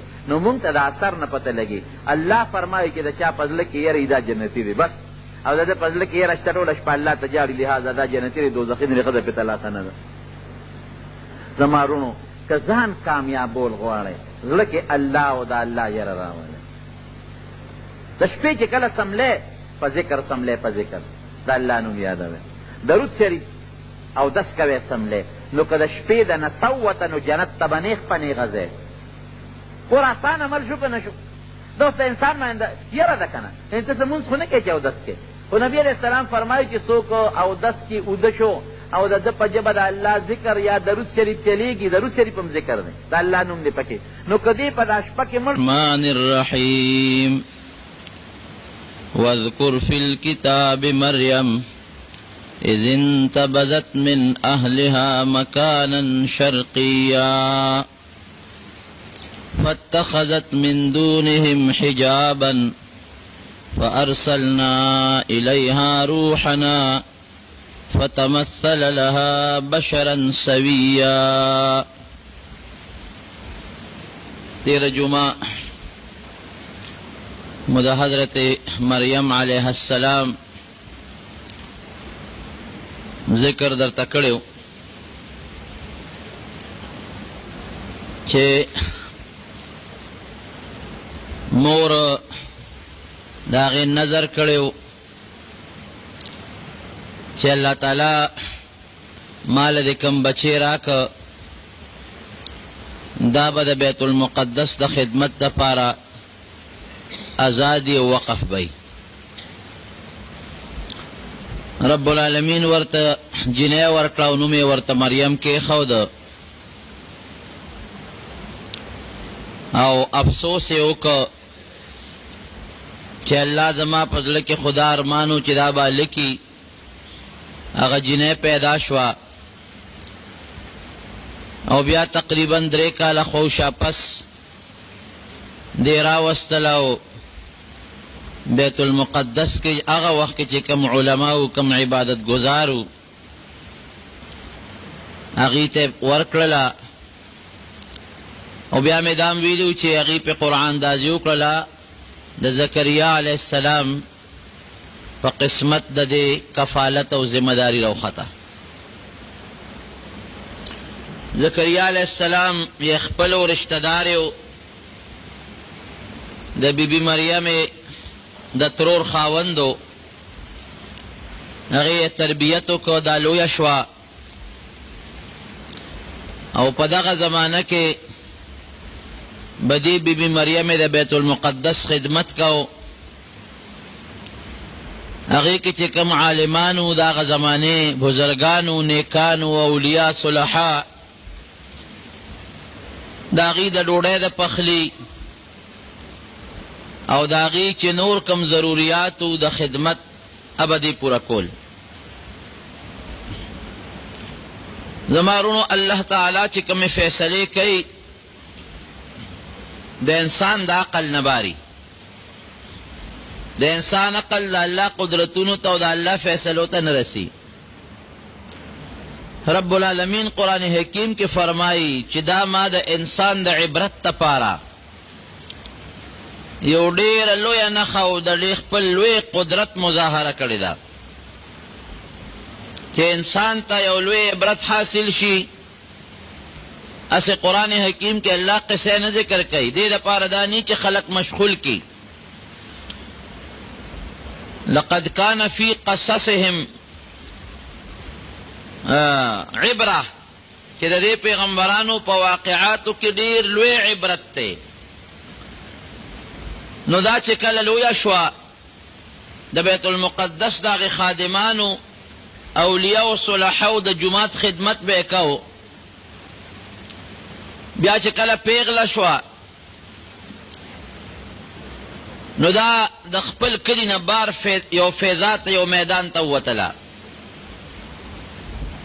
اگا زمانہ کی دا خلق و بمدغ رواجو بلکہ دا نبی علیہ السلام زمانہ کی دا عائشی صدیقی رضی اللہ عنہ اگد حدیث تے حدیث الافک وطوئی اوئی چی زمون پا زمانہ کی بم زنانہ دا کور نبار تاوتے او دا سماتی لا زان لزین او دا خزو علتا کی بے اخپل او دس برابر کا او اوبابوی دا چینے غی کی بے اخپل او دسون اکرل سڑی باغ طرف تا نتلل بیا با واپس کورونو ترات لے نو دغه زمانم داسې و چې بی بی مریم د خپل کور نه بار یو صحرا طرف ته ووتله په دې خیال چې دلته به زه ځان پاک کما غسل به وکم جامې به بدلې کم بیا به راځم د الله د خپل قدرت اظهار کوي چې دا کله هغه ځای ته لاړه او بیا دا را روانېدله نو حضرت جبریل علیہ السلام د انسان په شکل کې ورغی ور مخامخ شو ورته اللہ قرآن حکیم کی فرمائی وَاذْكُرْ فِي الْكِتَابِ مَرْيَمْ اذ انتبذت من اہلها مکانا شرقیہ یو زان لزے مشرقی جانب تا دخل کو نزان لجدا فاتخذت من دونهم حجابا اغزان لزے کمزان لے اوپر در آتا اکڑا کہ ما سکونوینی دا دیر زیادہ پاک دامنا او با پردہ بنیادمو ذکر اللہ قرآن کی دا غیر پردے ذکر کئی یو زان لدا پردے زیونی و او د کور نه مشرقي جانب ته لاړه. الله فرمایي چې فارسلنا الیها روحنا، مونږ خپله یو فرشته حضرت جبریل علیه السلام ورولېږه. فتمثل لها بشرا سویا، هغه د یو خشته ښکلي انسان په شکل مخامخ ورته ودرېد، برابر یو مضبوط انسان. خو چې دی سړی ولیده چې دا سړی څه کوي، نو خامخا په ښځه باندې هیبت راځي، او د زنانه په زړه کې شک او شبهه هم راځي چې دا سړی څه کوي ما سره. نو فوراً د دې غریبې په زړه کې مې یو هیبت راغی، دا خو د یو لوی شخصیت لور ده، یو پیغمبر تربیت کړی دی، یو نیکه بیبي ده، او هغه بیبي ده چې د الله تعالی په قدرت دومره یقین دی چې الله به ولې د جمعې میوه په اوړي کې او د اوړي میوه په جمعې کې رالېږله. نو فوراً دا ودرېدله او وایي چې دغه انسان جبریل علیه السلام خو یې نه پېژني چې جبریل علیه السلام دی. دا ورته وایي چې ودرېده ورته، ای د الله بنده، انی اعوذ بالرحمن منک ان کنت تقیا، که د خدای نه یریږي نو زه دنه پنۍ غواړم، ما ته رانږدې نشي. یو انسان بل ته وایي که نه الله نه ویریږه، دا یو قسم ورته ورچولي. که ته د الله نه یریږي او په زړه کې ستا د لوی الله او د هغه لوی ذات یری، نو زه د هغې ذات د هغې رحمان ذات په وجه د هغه په ذات تا نه پناه نیسم، ما ته ګور رانږدې نشي، خدای نه ویریږه. چې دې دا خبره وکړه، هم پوه شو چې دا خو ویرېدله، د دې په زړه کې بل څه سوچ راغی، دا خو ما نه امان غواړي. نو جبریل علیه السلام ورته وایي چې انی رسول ربک، زه ستا د الله استاذ یم، خدای پاک را لېږلی یم، الله را لېږلی یم، زه استاذ یم. لاهب لک غلاما زکیا، دې له الله را لېږلی یم چې تا له یو الګ زیری در کوم، چې تا له پروردګار بچی در کوي، او بچی به هم درله بدعمله بچی نه در کوي، هوښیار او پاکیزه بچی به در کوي. دې زیری له الله را لېږلی. علما دلته وایي چې زیری ورکوي نو غلاما زکیا، پاک بچی، پاکیزه بچی به الله در کوي. ځکه د انسان دپاره هغه بچی د الله رحمت دی چې هغه اخلاقي طور پاکي. کم بچی که ډېر هوښیاره مي، ډېر قابله مي، او ډېره پیسه م ګټي، ډېر دولتمنده مي، خو چې اخلاقي طور پلیتي، هغه انسان د مور او پلار او د قوم او قبیلې لپاره د الله قهر او غضب وي. داسې ده که نه؟ قمقل بچی دی وي، پیسه دې م کمه ګټي، خو چې د اخلاقي طور ټیکي. اخلاقي دا د فحش نه او د بدعملۍ نه، د بربنډتوب نه او د ګناهونو نه او د اخلاقي برایو نه ځان ساتي. دا بچی د الله رحمت دی. ځکه ورته وایي لاهب لک غلاما زکیا، داسې بچی درته بخم، الله را لېږلیم چې ابه یو الک به جنۍ بني، او الک به بیا ستره به پاکیزه به اخلاقي کردار به مزیدار او برابري، داسې بچی درته دی را لېږلی م درته بخم. دا ورته فورا وایي چې انا یکون لی غلام ولم یمسسنی بشر ولم اکو بغیا، زما بچی به څنګه کېږي؟ بچی خو د هغه انسان کېږي چې یو ښځه واده شوي، زه خو واده نه یم، ما ته خو الحمدلله یو انسان تر ننه پورې رانږدې شوی نه دی. او بل یا که واده شوي نه نو ښځه بدعملی، نو لم اکو بغیا، بدعملم نیم. نو چې هر کله بدعملم نیم، واده میم په صحیح طریقه چا سره شوی نه دی، څوک انسان تر ننه پورې ما ته نږدې شوی نه، زما اولاد به څنګه کېږي؟ دا ته څه وایې ما ته؟ تعجب خبره ده، عجیبه خبرې کوې. او ورته څه وایي؟ قال ربک هو علی هین، الله وایي اے مریم ستا رب وایي، رب هغه ذات چې د ستا د مور په ګېډه کې ستا تربیت کړی دی، هغه ذات چې د زکریا علیه السلام په لاس کې ستا تربیت کړی دی، هغه ذات چې تا له بې موسمه میوې رالیږلي دي، هغه رب هو علی هین، دا ما ته ډېر اسان کار دی. حضرت آدم علیه السلام نه د پلار نه او نه د مور نه، بې د پلار او د مور نه مې پیدا کړ. زه چې وغواړم بې د پلار نه او بې د مور نه پیدا کولی شي. په دنیا کې چې دا څومره څیزونه پیدا کېږي، لکه دا اوس خو دا د غوا بچی د غوا نه پیدا کېږي، د خر بچی د خرې نه پیدا کېږي، ورپسې ځه. لیکن اصل د دې حیواناتو بنیاد چې ولټې دا کم ځای و.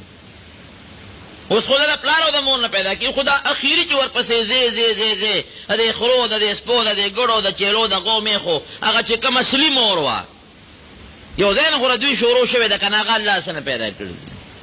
رب العالمین داسې طاقت او قدرت دی، د خاورې د تابوت او د خاورې د خټې د یو داغه نه سلینا الله حضرت آدم علیه السلام پیدا کړ او بیبي حوا بیا د آدم علیه السلام نه پخته وستله داغه نه بیبي حوا پیدا کړ. اوس الله دا خی چې یو انسان ز په مخ د ځمکه پیدا سي پیدا کوم چې صرف د مور نه بي پلار به نه خیم خلقو ته دا کار د کول شم او کدا کار د نشم کول شي الله کنه شي.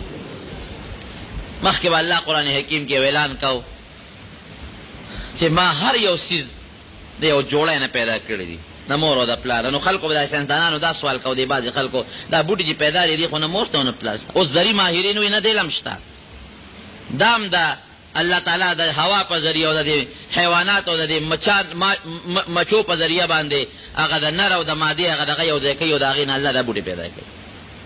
قرآن کې الله مخکې ویلي.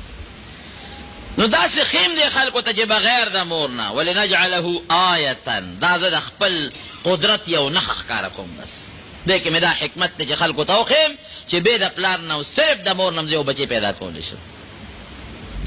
علما لیکي چې حضرت جبریل علیه السلام ورنږدې شو یو پوکي یې د مریم بي په طرف باندې وو او الله تعالی هغه پوکي په ذریعه په سبب باندې د بیبي مریم په وجود کې د حضرت عیسی علیه السلام د پیدا کېدو تنظیم وکړ.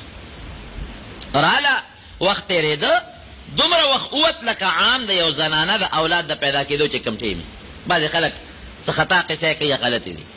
عام معمول مطابق چې څومره 9 میاشتې تقریبا پوره کېږي پوره شوې او دې غریبې ته خو پته ولګېدله چې دا به زما اولاد کېږي. نو دوه فکره دي ورسره. یو د انسان د پیدایش دا هم ډېر ګران کار یو ډېر لوی تکلیف. دویم دا چې د خلک به څه وایي. اوس ما ته پته ده او زما رب ته پته ده چې زه ګناهګاره نه یم ما کې غلطي نشته خو خلک خو دا نه مني که نه. که زه خلکو ته ووایم چې ما ته حضرت جبریل علیه السلام ویلي خلکو ته ډېر قسمونه او هر څوک نو خلک دا چې ته مني دا خود ظاهري عام عادت کې داسې نه ده. یو بچی د مور نه پیدا شي او پلار دی نه شل الزامه برا باندې خلک لګوي. غټ سوچ دی خو غریبې سره تاسو خپل زړه کې سوچ وکړئ چې یو پاکه بیبي هغه بیبي چې د هغې د ولایت چرچه ده هغه بیبي چې دنیا کې په دې مشهوره ده چې دا لویه ولیه ده بزرګه ده د جمې میوې په اوړي کې او د اوړي په جمې کې هغه بیبي چې حضرت زکریا علیه السلام یې تربیت وکړ هغه بیبي چې د بیت المقدس خادمه وه هغه بیبي چې د عمران لور وه. اوس خلک به وایي چې دا ډېره بچې د کوم ځای نه راغی 1000 قسمونه وخورم څوک اعتبار چاته کوي. لاړه د خپل کلي نه یروشلم نه بیت اللحم ته. بیت اللحم 100 کیلومتره بار دی نن د عیسایانو لوی مرکز دی په اسرائیلو کې او د دنیا دغه راغونډېږي لکه مونږ چې د بیت الله حج لځو مدینې منورې ته ځو دغه رنګې دا د هغې مقدس ځای دی د ټولې دنیا عیسایان په کال کې د عیسی علیه السلام د پیدایش پر دغه ځای له راغونډېږي بیت اللحم ته لاړه.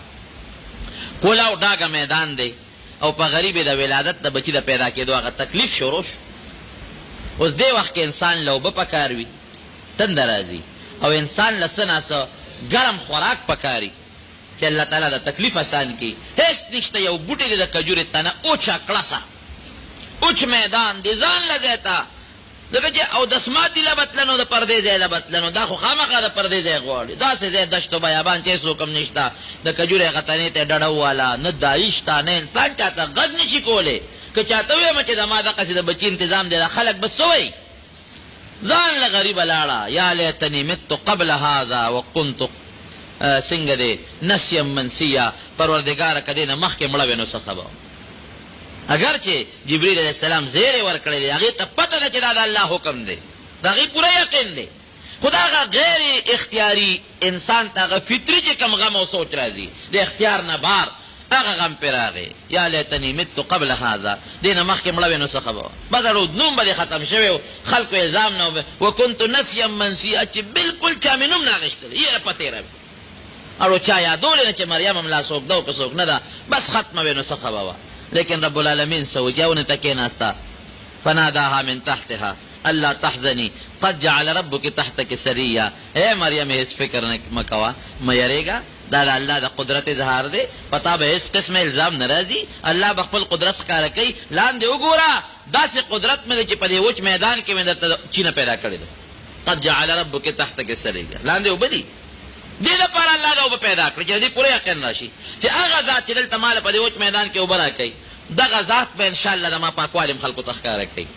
چې وی کتل خشته چینه بیگی د دې خوا کې او د هغې نه یو لختې روان دی او اوچه تنه وه د کجورې بالکل اوچه وهزي الیک بجذع النخله تساقط علیک رطبا جنیا دا کمې کجورې بوټي ته چې د ډډه والې ده لږه وړقوه ته در باندې خشته خشته کجورې به را پرېوځي نو چې هغه د کجورې بوټي له یې داسې معمولي غوندې ړق ورکړه فورا الله زرغونه کړه په هغه لږ ساعت کې پاڼې ونیولې په هغه لږ ساعت کې میوه وکړله او تازه تازه خوږې مزېدارې کجورې را پرېوتلې فکلي وقري عینا ځه اوس خوراک کوه او بس کا فکلي واشربي ځه اوس خوشحاله شه کجورې مو خوړې کجوره ګرمه ده دغه وخت کې انسان ته د کجورې د خوراک ضرورت دی او اوبې مسکلې او بیا ورته الله سوی فاما ترین من البشر احدا فقولي انی نظرت للرحمن صوما که څوک هم دله مخې له رالل بس غږ به نه کوې وایي ما الله له روژه نیولې ده هغه زمانې د روژې به دا خاصیت و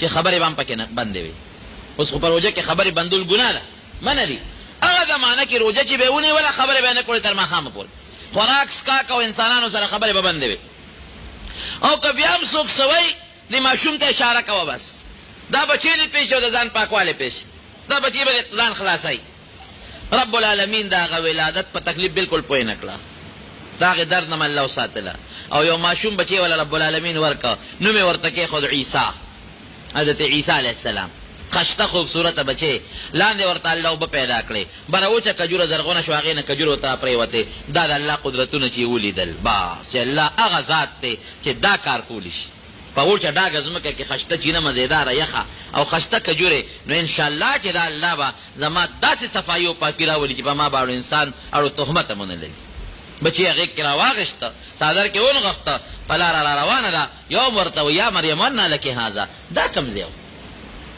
بله م ورته وایي مریم دا کم ځای او خلکو مه اعتراض پې وکړه ما کان ابوک امرأ سوء وما کانت امک بغیه ستا پلار خو څه بد سړی نو ښه سړی و مور خو دې هم بد عمله نه وه تا دا بچی د کم ځای نه راوړ خلکو ته وایي پلار دې خراب و زه زوی خراب دی مور دې خرابه وه دا اثر پکې د مور ده نو ما کان ابوک امرأ سوء وما کانت امک بغیه ستا پلار خو څه بد سړی نو ډېر نیک سړی و عمران اخو زمونږ مشر و عالم و تقوادار پرهیزګار مور دیم ډیره زیاته نیکه ښځه وه حنا هغې خو ستا نظر او منښته کړې وه دومره پاک دامنه ښځه وه تا له دا بچي د کوم ځای نه راغی عام عادت کې خلک خامخا په ذهن کې سوال راځي فاشارت الیه وایي ما نه تپوس مه کوئ ما روژه نیولې ده انی نظرت للرحمن صوما ما روژه ده خبرې به ما سره نه کوئ دې بچي نه تپوس وکړئ دې به راته خبرې کوي وی کیف نکلم من کان فی المهد صبیا بچی سره څنګه خبرې وکړو ماشوم بچی سره دا خو زانګو والا بچی کوم بچی چې زانګو کې جوټه والا ورکې هغه خبرې کولی شي دا څه وی مریم څه چل در باندې شوی دی چې ماشوم ته ګوتې نیسي چې ماشوم به در سره خبرې کوي رب العالمین د بیبي مریم په غېږ کې حضرت عیسی علیه السلام گویا که قال انی عبد الله آتانی الکتاب وجعلنی نبیا وی زه د الله بنده عیسی علیه السلام خبرې شروع کړه مالا با اللہ کتاب را کئی مخکن اللہ زما دا کتاب فیصلہ کرده مخکن اللہ زب پیدام نم اغا وقت رب العالمین زما فیصلہ کرده چی دل با کتاب ورکم کتاب مقدس او دل با نبوت ورکم وجعلنی مبارکن حیث ما کنتو ہر زیک چیزیں ما سر با اللہ برکتو نہیں ہر زیک چیزیں دا اللہ برکتو نبی ما سر او ولم یکن لم یجعلنی جبارا شقیا زه الله سپیره نیم پیدا کړی زه الله ظالم نیم پیدا کړی ما سره چې کم ځای ګرځم د رب العالمین برکتونه به را سره وبرم بوالدتی د خپل مور سره به زه ډېره ښېګړه کوم ډېر احسان به ورسره کوم یو احسان د مور سره دا دی چې زه ماشوم یم او د مور پاکوالی بیانوم خلکو چې دې ته وکتل اوهو واقعي ماشوم خبرې کوي نو چې چا به دا خبرې اورېدلې نو د بیبي مریم متعلق به د هغې د بزرګۍ نور اعتقاد پیدا کېده مخکې خو هم دا په بزرګۍ مشهوره وه نور یقین به پیدا کېده چې واقعي دا خو ډېره پاکه بیبي ده دا دې ګوره ماشوم بچی خبرې کوي په ماشوموالي کې یو څو بچو خبرې کړي یو حضرت عیسی علیه السلام دی او یو د یوسف علیه السلام متعلق چې کله الزام ولګېد قرآن حکیم کې الله فرمایي وشهد شاهد من قوم څنګه دی ان کان قمیصه قد من دبر فکذبت هغه ماشوم گواهی ورکوي ان کان قمیصه قد من قبل فصدقت وهو من الكاذبين وان كان قميصه قد من دبر فكذبت وهو من الصادقين.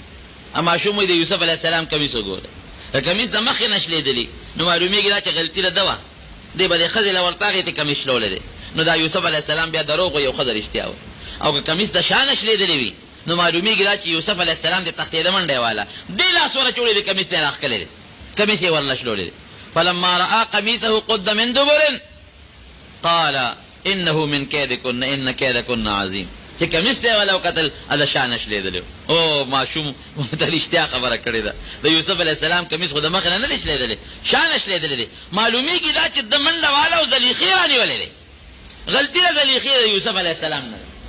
نو یو هغه ماشوم په ماشوم والي کې خبرې کړې دي، او یو په بنی اسرائیل کې یو سړی جوریج نومو، هغه ته مور چته आवाज کړو، نو راشه دا مور خبره نه ومنلې، مور ته خیره کړې. نو دی یو عبادت خانه کې اوسېده په ځنګل کې، راهبو کته یو خزي په الزام ولګاو، یو شپونکې ولا هغه بچي شوی، هغه په الزام ولګاو، خلکو دا بچي د چانه دی ودار دی جوړج نه، خلک راځي لکه عبادت خانه ولا روانه کړ، وی وهوي ټکاو ته دلته دیره دې لپاره د جونګړه جوړه کړې ده چې موږ دا خلک برازي او ګډ چيله بسري ته بداروانی کې. هغه قسمونه خوړل چې زنیم خبر، هغه ماشوم چې هغه شپون کیس نه کم بچي پیدا و، هغه ماشوم الو یو پلان کې شپون کې زویم دا هغه جوړج کرامتو. نو بیا ول خلکو هغه دوباره حدیث پاک کې راځي، نبی علیہ السلام فرمایي خلکو وی دا سرو درو جوړو، وینه سرو درو ما جوړو دا خټو جوړه کې خو ما معاف کې. نو هغه ماشوم هم خبرې کړې، صاحب الاخدود التم یو ماشوم خبرې کړې دي درشمه سپاره کې الله فرمایي. نو حضرت عیسی علیہ السلام په ماشوموالی کې خبرې وکړل، زما پیغمبر جوړېږم، مال به الله کتاب راکړي، دا فیصله الله مخکې کړې دي، زه د مور ډېر خدمت کوم، پاک بیم، زه به ظالم نیم او سپیره به نیم، کوم ځای چې ګرځم ما سره به د الله برکتونه ګرځي. د خلکو پوره یقین راغی، د بیبي مریم د ولایت خو مخکې نه یقین راغلی، په دې نور هم یقین راغی، او لویه پرچار او پروپیګنډه جوړه شوه چې بیبي مریم له رب العالمین بچی ورکړی دی او بغیر د پلار نه ولا الله بچی ورکړی دی. خلک به تماشو له راتلل او حضرت عیسی علیه السلام باندې الله تعالی خپل برکتونه شروع کړل. دا پې ویرېده چې دې قوم دې اسرائیلو دوی خو حضرت زکریا علیه السلام په اونه کې راکړی دی، دا هغه قوم چې حضرت یحیی علیه السلام دوی حلال کړی دی. نو اسې نه د ما دا بچی رانه چې ته مړ نه کړي. نو دا لاړه مصر ته، دا هغه ځای نه هجرت وکړه، مصر ته لاړه، هلته کې د خپل بچی پاله چې دلته بیا څوک پېژني نه، چاته څه پته لګي چې دا څوک دی او د چا زوی دی، دا د خپل بچی دی او لویوم به. خو الله تعالی په عیسی علیه السلام کې داسې معنی پیدا کړو چې لا ماشوم چې ورو خبرې شروع کړې، نو د خلکو د لوبو نه به ځان ساته او خلکو ته به نصیحت کو چې چا به ګناه کوله رورا ګناه مه کوه. ناشنا ناشنا خلک به ورته راغونډ شو، دا ماشوم بچي ته ګوره او خلکو ته نصیحت ته ګوره، او که چا به کفر او شرک کو د هغې به رد کوی، الله نه ویرېږي، الله له شریک مه جوړوئ. په ماشوموالي کې دا نصیحتونه شروع کړل خلکو ته، او داسې نښې نښانې پکې رب العالمین په ماشوموالي کې ښکاره کړئ چې مور یو ځل لېږلی و چې زه څه کاروبار به زده کړي، خامخا د مور په ذهن کې هم دی چې دا بچی مې دین هم زده کوي، عبادت هم کوي، خو چې څه زده کړي چې ځان له څه روزي او رزق خو هم ګټي که نه. نو هغه زمانه کې دا صنعت هر چا به خپل بچي ته څه کار ښه لکه د ترکاڼۍ چل، د لوارۍ چل، د بل چل. نو مور ولېږه دوبیانو له، وایي دا هغوی دا جامې رنګ کوي، د رنګ سازۍ چل ته زده کړه. دې لاړه هغه دوبیانو سره خپل منځ او دس به هم کو، خلکو ته نصیحت به هم کو، هغوی سره یې د جامو د رنګ سازۍ چل هم زده کو. هغه مشر دوبي یو ځل چرته ته عیسی علیه السلام ګورې لاره کوټې د ماشوم ورته یې وایي داسې چل به وکړي، دې له به شین رنګ ورکړي، دې جامې له به سور رنګ ورکړي، دې له به دا رنګ ورکړي، دې له به دا رنګ ورکړي، هرې ټوکړې سره یو ټوکړه وله وتړله، رنګ ساده نو هم داسې کوي چې هغه لاړ هغه استاد نو د ټولې جامې راواخېستې په یو بالټي کې واچولې، یو چاټی کې، او لګیا دی هغه ورسره دی لړی، او دې کې استاد راغی، وایي څه چل دی وکړه، وایي دې چاټی کې مې چول، خدای بنده دا دې څه وکړل، دې خلکو له به څه جواب ورکړو، دا خو تا ټول په یو رنګ کې چولې دي، اخو یو شین رنگ جامه غواړي، بل سور غواړي، بل تور غواړي، بل خړه غواړي، دا دې څه وکړل؟ ټول دې یو رنګ کړل. دې خلکو له به د جامې تاوان د کم ځای نه راوړل، دا دې څه کړي دي؟ عیسی علیه السلام ورته استاد دا دې کېنه په قلم ته کېنه تماشا کوه. یو جوړه به یې چې راایستله او چا پورې به شنه کپړه غوټه او نه به شنه راوته، همدا یو چاټی نه، چې بلې ته به یې ګوتې کړی به سره راوته، چې بلې ته به یې ګوتې کړی به توره راوته. خو چې کومه رنګ ټوکړه به په کمې پورې به هغه مختلف رنګونه والا راوتل. حیران شو ورته چې خدای پاکه دا ماشوم دی لږ ته ګوره د کمالاتو ته لکه ساحر جادوګر یې که څه چل دی؟ وی نه، ما له الله په ماشوموالي کې پیغمبري را کړې ده، زه د الله رسول یم، د الله پیغمبر یم، جعلني نبیا، د الله پیغمبر یم، الله نبوت او پیغمبري را کړې ده. څومره هغه حواریین دوبیان چې جامو رنګ کولو والا او جامو انځلو والا، دې ټولو اول نمبر په عیسی علیه السلام باندې ایمان راوړ. ګورې دا هغه پیغمبر دی چې د نور څومره پیغمبران چې تیر شوي 40 کالو کې الله نبوت ورکړی دی، عیسی علیه السلام له الله مخکې پیغمبري ورکړی دی، ټولو ورباندې ایمان راوړو. په لاره به ته خلکو ته به نصیحت کوه. یو قوم له ورغې ودرېد، ستا څه معجزه ده؟ هغه زمانه خو داسې د معجزو د زمانې وه، څه معجزه لري؟ څه نښه شته که نشته؟ او څه نښه ده ووایه راته، تاسو څه وایئ؟ ښه دا راته ووایه چې بېګا موږ څه خوړلي دي. هغوی به هم تپوس داسې کوو چې عجیبه تپوس به یې کوو، بېګا مې څه خوړلي دي؟ وی تاسو بېګا ټیپر خوړلي دي. چا ته به دا چا چې به څه خوړلي؟ بېګا هم باټینګل خوړلي دي، بېګا هم دا شی خوړلی.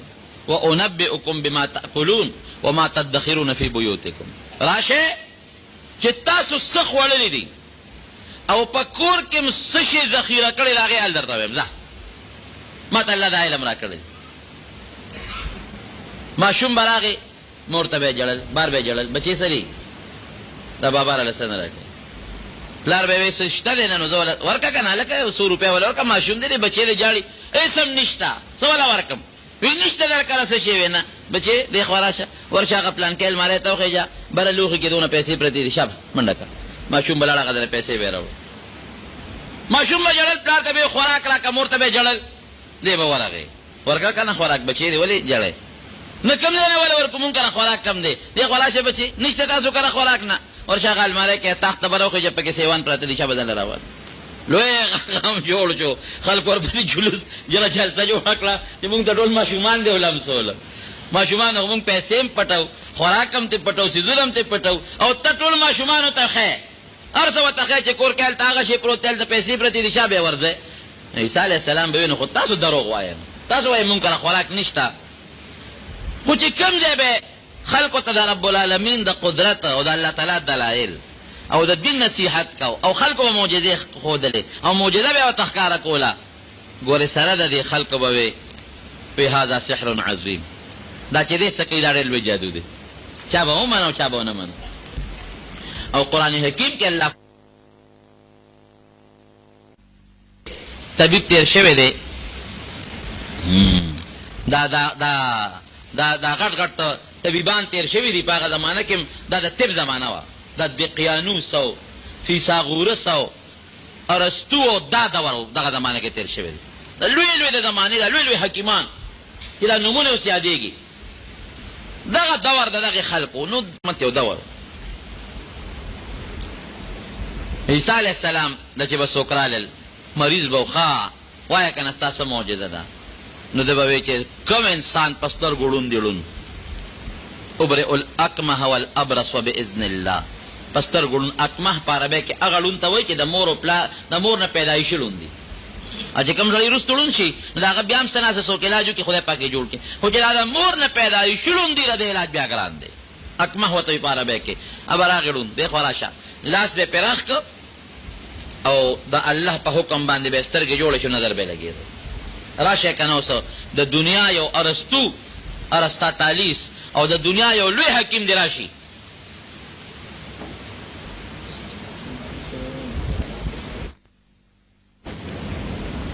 وی راشه ما سره په طب کې مقابله وکړي، ځکه نه د دنیا یو ډاکټر دی راشي، یو طبیب دی راشي او ړوند دی جوړ کړي، زه جوړولی شم. خو ورسره به دا ټکې وی چې باذن الله، دا زما کمال نه دی، ګورې دا د الله په حکم، معجزه د پیغمبر په اختیار کې نه.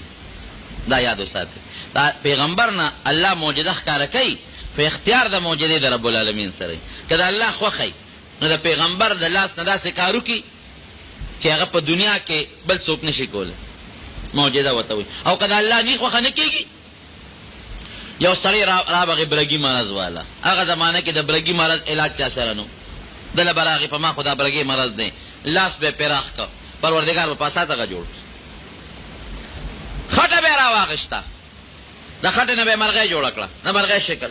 خلکو ټولو به ورته کتل، وایي دا ګوره دی نه چنچڼه جوړه کړله، هغې له به یې پوکې ورکړ، هغه به والوته، پوره مرغۍ به ترې جوړه شوه، هغه به والوته. علما لیکي چې د خلکو د نظر نه واخوا شو نو بیا به را پرېوته، خو خلکو خو به ولیده چې دا مرغۍ ده که نه. لیکن سره د هغې دا دومره غټې غټې معجزې چړون به جوړ شو، برګې به جوړ شو، او مرغۍ به د خټې نه جوړه کړه، هغه به الوته، او سره د هغې نه به یې وي هذا سحر عظیم. وایي دا لوی جادو دی. جادو څوک به مسلمانان هم شو، چا به ایمان هم راوړه، دا خپل ملګري به ورسره روان و، چا چې په عیسی علیه السلام ایمان راوړه دا به ورسره په لاره روان و. یو کلي ته ځه نصیحت کوه، بل کلي ته ځه نصیحت کوه، بل کلي ته ځه نصیحت کوه. یو کلي ته ورغې، موږ به هله ستا ومنو چې دې مقبره باندې ته تېرېږې، دا یو قبر دی، دا مړې راته را جمع دیږي. رب العالمین ته یې رجوع کړه چې الله دا خلک خو داسې معجزه غواړي. وایي دا به هم وکړو، خو عادت یې واله چې دا به ایمان راوړي که به راونه وړي. وایي ښځه بلکل زه به دا هم وکړم د الله په حکم، ایمان به راوړی که به راونه وړی. وایي که دا دې وکړه موږ ټول مسلمانېږو. هغه مړي سر ته ودرېد، وایي قم باذن الله، د الله په حکم پاس. قبر وشلېد او یو سړی ترې راووت. یو سړی ترې راووت، علما لیکي دا نیم ویښتې سپینو او نیم ویښتې تور. عیسی علیه السلام دې تپوس کوي، وایي ته څوک یې؟ وایي زه عزیر یم. عزیر علیه السلام د الله پیغمبر. څو کاله مخکې ته مړ شوی؟ وایي ګوره دونه موده مخکې دا عزیر علیه السلام مړ شوی دی. عیسی علیه السلام دې تپوس کوي، وایي ته څوک یې؟ وایي زه عیسی یم، عیسی ابن مریم، د الله پیغمبر. د الله په حکم مې درته آواز وکړو، ته راپاڅېدې، روح در کې راغی. وایي دا تپوس ته نه کومه چې دا ویښته دی ولې نیم سپین دی او نیم تور دی. وایي تا چې کله آواز وکړه چې قم باذن الله، وایي په ما هیبت راغی چې قیامت دی. حالانکې ګورې عزیر علیه السلام د خدای پیغمبر تیر شوی دی، برګزیده پیغمبر. نو ما باندې هیبت راغی چې دا جوړ د قیامت ورځ ده او بس اوس حساب کتاب ته روانېږو. وایي دا د قیامت د ورځې د هغه هیبت ته وجې نه مې دا نیم ویښته سپین شو. په لاره روانو، یو بل انسان و په قبر تېرېده. وایي که دا راته را جمع دی کړم، ایمان به راوړی؟ وایي او هغه ته ودرېد. وایي قم باذن الله. چې پاسېده، تپوس یې ترې وکړ، وایي ته څوک یې؟ وایي زه سام ابن نوح یم، د نوح علیه السلام زوی سام. څو زره کاله مخکې مړ شوی و، څو زره کاله مخکې. وایي ای عیسی را سره دې زیاتې وکړه. وایي ولې؟ وایي جمدې دې کړم، اوس په دنیا کې جمدې مه که نه بیا به مرم. وایي نه بیا به مرئ. نو وایي زیاتې دې را سره وکړه. وایي دا څنګه؟ وایي زه چې مړ شوی یم زما زرګونه کاله وشو چې زه مړ یم او قبر کې پروت یم، خو د زنکدن تریخوالی مې په دا خوله کې اوسه پورې پروت دی. نو اوس به بیا ما باندې زنکدن راځي، نو زه به بیا مرم. د نوح علیه السلام زوی سام کومه زمانه کې څو زره لکه کاله به مخکې مړ و.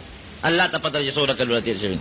وایي زه به الله ته سوال وکړم چې تا باندې بیا زنکدن تکلیف نه راولي. وایي بس دا مهرباني را سره وکړه. د الله نه سوال وکړو یا الله ته خو دې ساه واخله، خو د زنکدن تکلیف دې یو ځل پې تېر کړي، دوباره پې مه تېروه. په لاره بل ځای روان دی، یو بوډی دی جاړي، جنازه روانه ده، چغې وایي چغې وایي. عیسی علیه السلام پې رحم راغی، دا بوډی ولې چغې وایي؟ وایي دا د دې بوډی یو زوی دی او پسې جاړي مړ شوی دی. وایي کېره دا جنازه؟ وایي بوډی دی خو راشه. وایي ولې جاړئ؟ وایي بس په دې جاړم چې دا یو زوی مې و نیازبین، پلار یې نشته، یتیم و او دی مړ شو. وی ښه که زه الله نه سوال وکړم او دا بچی د الله را جمدې کړي، ما به د الله رسول ومنې وی او خلکو ته یې مخ کړئ. وی که داسې وکړم تاسو ټول به ما د الله رسول ومنې وی بلکل دا را سره وعده ده. د کټ سر ته ودرېد، وی قم باذن الله. هغه هلک نیغ په کټ کې کېناست، جمدې شو. خو دا ټکې به ورسره وي چې ګورې قم باذن الله، د الله په حکم پاس. داسې فرضي قصې نه دي قرآن حکیم کې الله فرمایي واحیي الموتى باذن الله، زه به د الله په حکم مړي جمع دي کوم. میت نه دی، موتا دی، مړي به جمع دي کوم د الله په حکم. په یو بل علاقه تېرېده،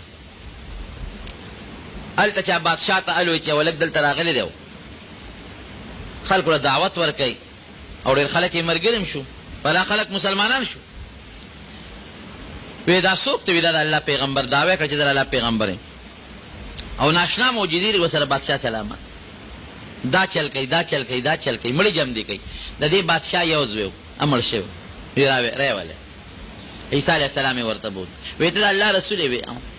وی ستا دا معجزه چې ړانده جوړی؟ وی د الله په حکم. برګیان جوړی؟ وی د الله په حکم. مړي جمع دي کوي؟ وی د الله په حکم. وی ښه نو زه او زما دا ټول رعیت مسلمانېږو، پته ایمان راوړو، دا ټول وطن زما، خو په دې شرط چې زما یو زوی مړ دی او د هغه قبر له بوځم هله را جمع دی. وی دا ټیک وی دروغ خو به نه؟ وی نه، زه چې بویه ته د قبر سر ته یې ودرم، هلته ودرېد. وی قم باذن الله، د الله په حکم پاس. هغه زوی نیغ پاسېد، چې څنګه پاسېده د الله په هر شي کې حکمت وي. بادشاه خلک راغونډ کړل، وی زه مسلمانېږم او تاسو به مسلمانېږئ. وګورئ دا د الله رښتونی پیغمبر او دی معجزه ده چې زما زوی را جمع دی. بس خلکو انقلاب جوړ کړ. دا بادشاه ډېر ظالم وي، موږ ستا نه تنګ وو چې دا زوی دې مړ شو، پلار دې موږ سره ظلمونه کول، نیکه دې ظلمونه کول، چې زوی دې مړ شو موږ در باندې خوشحاله وو چې دا بس ته به مړ چې دنه به خلاص شو. نو بیا دې لا زوی را جمع دی شو، بس قوم یو زنده باد او یو انقلاب جوړ. عیسی علیه السلام ته مور نیک بخته دی، کلي نه ځان وباسه دلته راته بل غم جوړ نه شي. لویه ډله جوړه شوه، څه د عیسی علیه السلام ملګري وو، څه د بادشاه خلاف شو، څه د بادشاه ملګري وو، لویه هنګامه جوړه شوه. دغه ځای نه عیسی علیه السلام سفر کو. تاریخ لیکي زما وروڼو چې سره د دومره لویو لویو معجزاتو چې خلکو ته به یې ښکاره کولې، بیا هم په یو وطن کې د خپې ځای نه و د غریب. یو ځای نه به بل وطن ته هجرت کو، د بل ځای نه بل وطن ته هجرت کو. دا بني اسرائیل ډېر ظالمان دي. دومره قوي معجزې، داسې معجزې به دې ظالمانو ته ښکاره کېدلې، خو چې معمولي به یې پکې د دنیا تاوان یا د مشرۍ تاوان به یې پکې، نو بیا به یې دې ته نه کتل چې دا د خدای پیغمبر دی او دا معجزې ښکاره کېږي، بیا به یې رانیو سر به یې پرې کو. دا دومره ظالمان دي دا یهودیان. نن نه ګورئ دنیا کې څومره په مسلمانانو نښتې دي.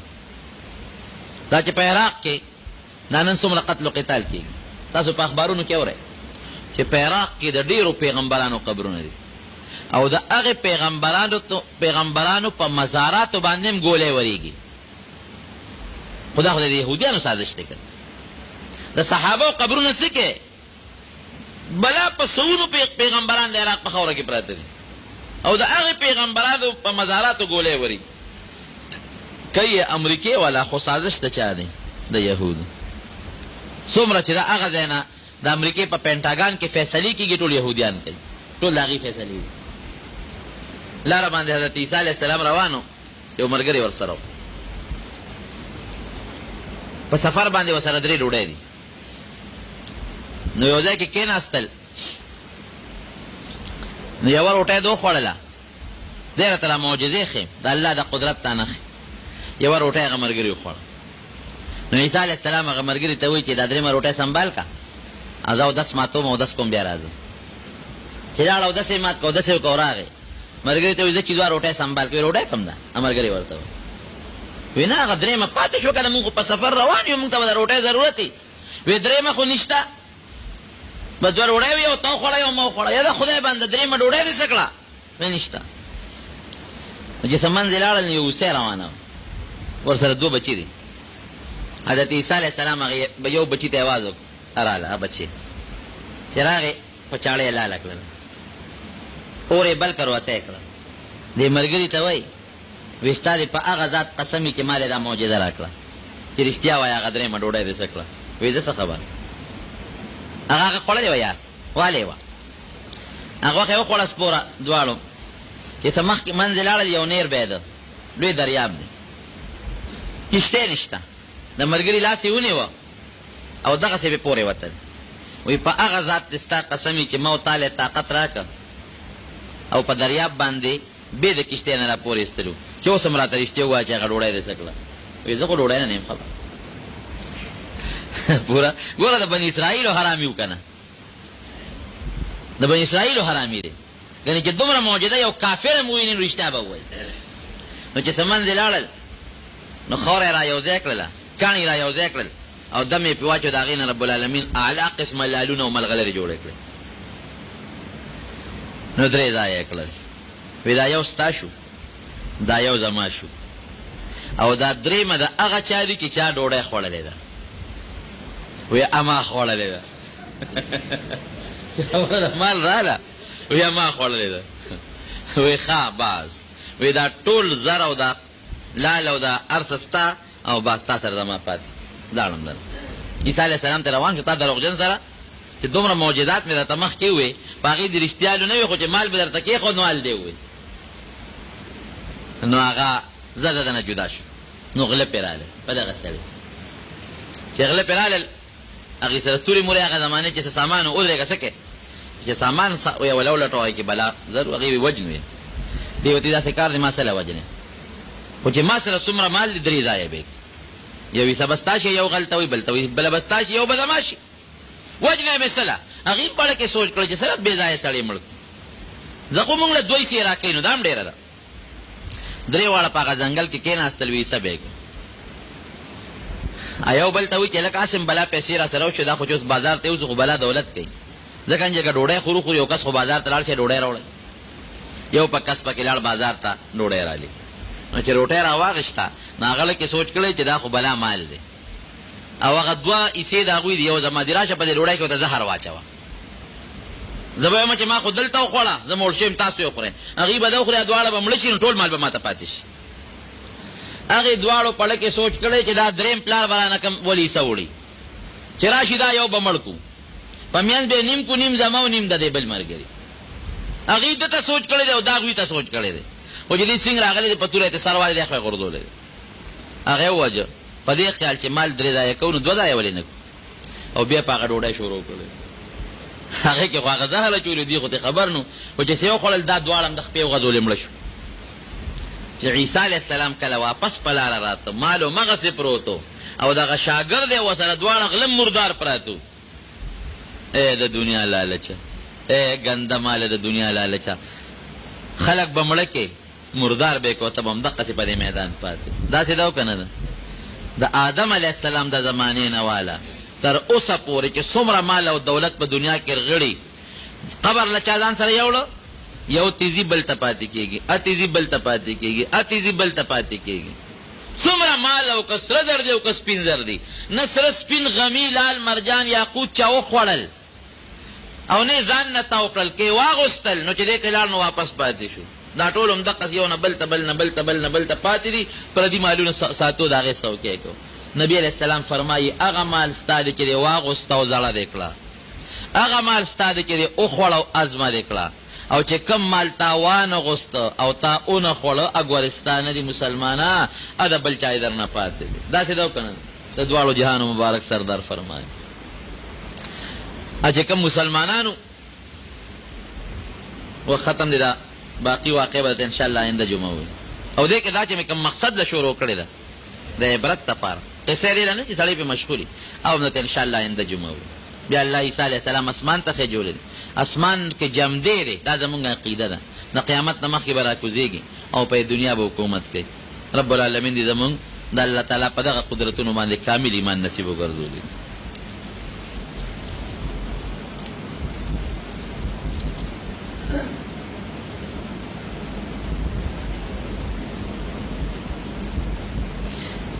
دیوی چې زمونږ تشکیل د ریوند د مرکز نه د 15 ورځو نه زیات کېږي مختلف پنجاب سند علاقو ته خو په هر یو کلي کې 3-4 میله فاصلې باندې وي د قصر مونځ به کوی که د 15 ورځو نه د یو سړي زیات هم یو ځای ته تشکیل وشو خو 15 ورځې په یو ځای خو نه تېرېږي 2 ورځې یو ځای کې 3 ورځې بل ځای کې 3 ورځې بل ځای کې نو که ځان له مونځ کوی د قصر به کوی امام سره چې مونځ کوی بیا خپل پوره مونځ به کوی د شعبان د روجو فضیلت شته او که نشته دا خو واقعي 15مه کله ده شعبان ما ته خو نه ده معلومه حاجي د 9 شپه یادوي که نه راتلونکې 9 شپه بهر کې زما دا خیال دی چې زمونږ د منګل شپه به وي غالبا، ما ته خو شپه نه ده معلومه چې کومه شپه ده، خو 15مه شپه د شب قدر چې دی په دې شپه کې د الله عبادت کول او د ورځې روژه نیول دا ډېر لوی اجر او ډېر لوی ثواب لري. نبی کریم صلی الله علیه وسلم فرمای ان الله تبارک وتعالى ينزل ليلة النصف من شعبان الى السماء الدنيا فيغفر لاكثر من عدد شعر غنم لبني كلب. د رب العالمین رحمتونه نازلیږي او په عربو کې د بنو کلب یو قبیله وه، هغوی به ډېرې زیاتې ګډې چیلې ساتلې. وی د بنو کلب قبیلې د ګډو چیلو د ویښتو نه زیات مخلوق الله بخي. دا هغه بخي چې په دې شپه کې الله ته عبادت وکړي او د ورځې الله ته روژه ونیسي، او په دغه شپه باندې رب العالمین د انسان د یو کال تقدیر لیکي، د لوح محفوظ نه را نقل کوي یو کال، او د دنیا فرشتو ته حواله کوي. نو 15مه شپه د شب قدر غالبا چې د نهه شپه به او نن څویمه نن 11مه ده که نه، نو چې نن 11مه شوه نو خالي اتوار ګل او نهه خو بیا 14مه راځي، چهارشنبې راځي. نو ښه دا ده چې زه به معلومات وکړم، ده خو دا به د جمعې نه مخکې راځي. خو بهر کې تاسو هم که څوک معلومات کول غواړئ نو سابق صاحب د رضاړو نه معلومات وکړئ، د رضاړو د سابق صاحب نه په ټلیفون معلومات وکړئ، هغه به درته حال ووایي چې یاره کومه یوه شپه ده.